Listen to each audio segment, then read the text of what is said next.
Attorney General Merrick Garland testified before the House of Representatives.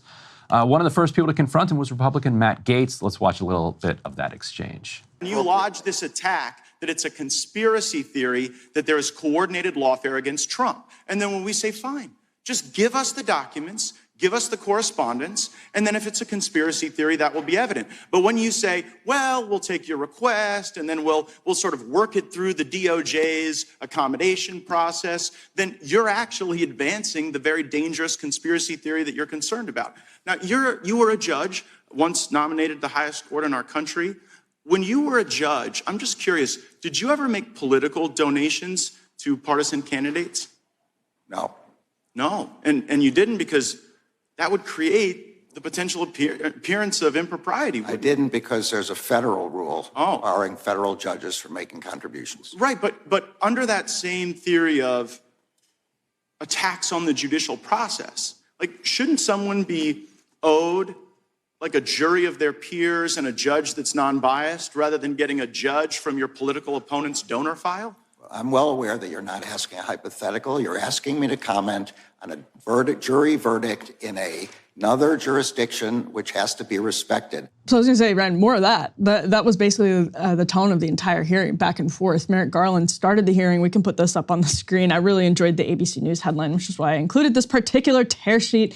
Their headline was, Attorney General Merrick Garland blasts conspiracy theories about Trump criminal case and the FBI. So they write, Garland is pushing back forcefully on, quote, false and, quote, extremely dangerous narratives, he says, are being spread about the Department of Justice. And that was in a hearing for the House Judiciary Committee on Tuesday. So just yesterday, this went on for a long time. Garland continued to say certain members of this committee and the Oversight Committee are seeking contempt as a means of obtaining for no legitimate purpose sensitive law enforcement information that could harm the integrity of future investigations. That was his line sort of throughout these questions. And Jim Jordan came out swinging. Matt Gaetz really went in on Merrick Garland. None of this is particularly surprising. Jerry Nadler said basically that the House Judiciary Committee had become an acting arm of the Trump campaign, is I think how he phrased it. People like Thomas Massey asked questions actually about RIPS and January 6th. It was a pretty wide-ranging conversation that they ended up having here. But Garland did not want to get into specifics about to the extent to which this was the exchange he just had with Matt Gaetz. You saw the DOJ may have coordinated at all on any of the lawfare cases against Donald Trump. And it was happening on a split screen as the DOJ was also prosecuting the Hunter Biden case in Delaware. That was Weiss is the prosecutor in that case, but also people may remember got sort of dressed down by the judge in the case last year for basically soft pedaling, letting the statute of limitations expire on the Hunter Biden charges to the point where even the judge was surprised that, like, oh, you're the prosecutor here? What are you doing? This is not the way to prosecute your case. So there are a lot of actual questions that aren't, quote, conspiracy theories.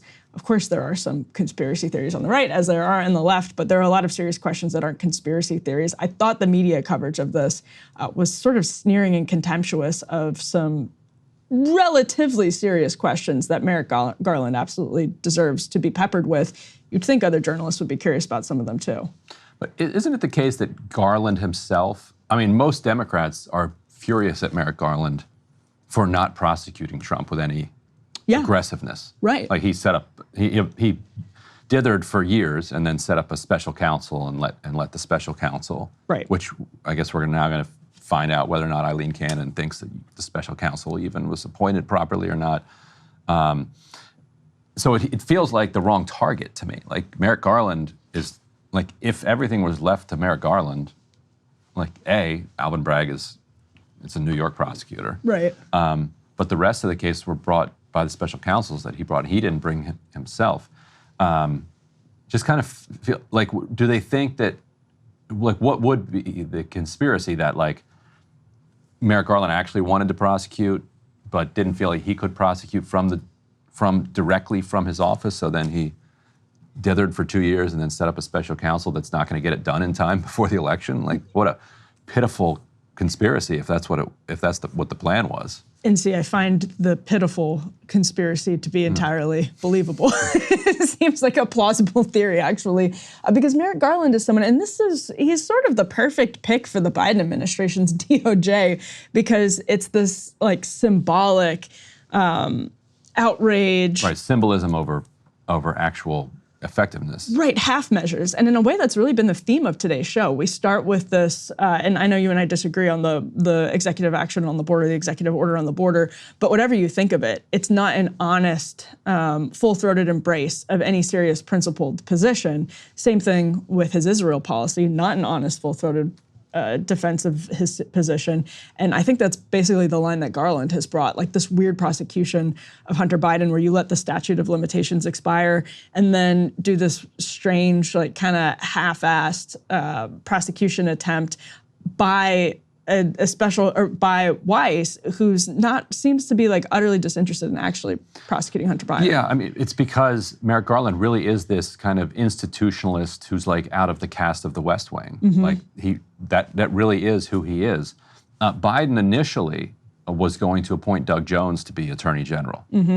Jones was the Alabama senator who beat Roy Moore, famously kind of prosecuted the Klan, and it is a much more aggressive prosecutor, and probably would have been much more aggressive than Merrick Garland going after Trump and his cronies. But instead, for whatever reason, and we'll get more memoirs eventually, and we'll learn exactly why he changed his mind at the last minute.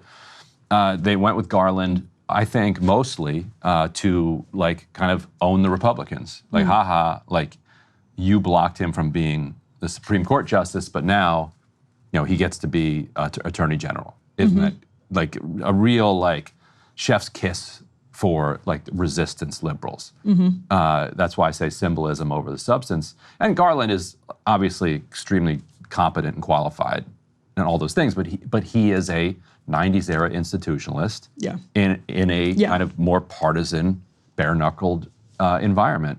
And you kind of watching him tangle with Matt Gaetz shows the kind of that his anachronistic institutionalism is no kind of defense against Gaetz. Gaetz doesn't care that he's got the wrong guy here. He's going to beat him up anyway. When interesting, the establishment Democrats, Jerry Nadler, for example, as a reaction to Matt Gaetz, are embracing the 90s era institutionalism that's not exactly popular with the Democratic base right now either, but that's how they react. I mean, it might be popular in Jerry Nadler's district, but one of the big points of contention in Garland's testimony yesterday is that he's refusing, so Biden lied about the audio of his interview with Robert Hur, special counsel Robert Hur in the documents case. He said things that are not true because we then had the transcript. The DOJ is right now refusing to also release the audio of the conversation because they're saying you already have the transcript. It might, and this was Merrick Garland's line yesterday, what might dissuade future cooperation from people that the DOJ needs to cooperate, and people like Joe Biden.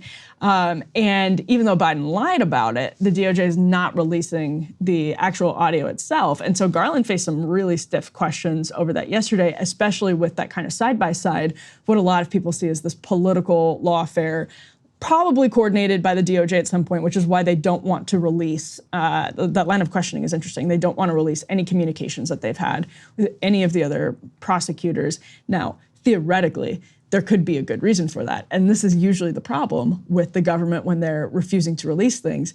We have no way of knowing whether or not their theoretical line of argumentation is accurate, because it could be, or is reasonable, because we can't see the information in order to know whether it's reasonable. You kind of just have to have trust, and it's not like this DOJ or this administration is just rolling in public trust. Right, but for Gaetz to expect that Garland's gonna be like, oh yeah, you wanted all those emails, yeah, I've got them right here. Yeah, oh, well, I mean, of course. Like, I don't think he expected it, though. It seemed like he's saying, well, you say you have to go back and put it through the process. Like, well, yeah, what else, do you want me to search right here? I see what you're saying. Yeah. And like pull it up and hand it over? I mean, I thought Gaetz knew he was like, he was almost like reading off a script of like how he expected Garland to. Of course.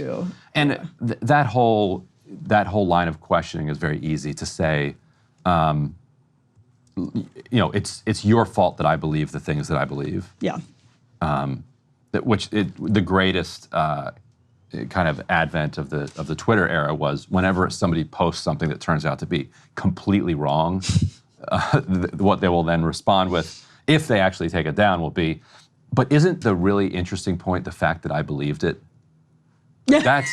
That's what's really interesting here. Like, okay, this wasn't true, but the fact that I thought it was true really tells you something about society today. And that's just intellectually completely dishonest. So the Wall Street Journal described Merrick Garland yesterday as a, quote, by the book, play no favorites approach to investigations, or his... Murdoch agrees. Murdoch agrees, right. But that's really going to start getting under the skin, obviously, not just of congressional Republicans, but of also people. Democrats. They want him to play favorites. Like, their favoritism, the Democratic They want view him to is, embrace the playing of favorites. And say, like, look, this is democracy versus fascism. What do you mean you don't have a favorite between democracy and fascism? I mean, he kind of does that, but to your point, it's not in the same way, where he's just like, we're not prosecuting Hunter Biden, you know? We're not gonna get into, because basically the statute of limitations expiring meant that you couldn't prosecute him on the FARA charges. Of course, Paul Manafort was prosecuted stiffly on FARA charges.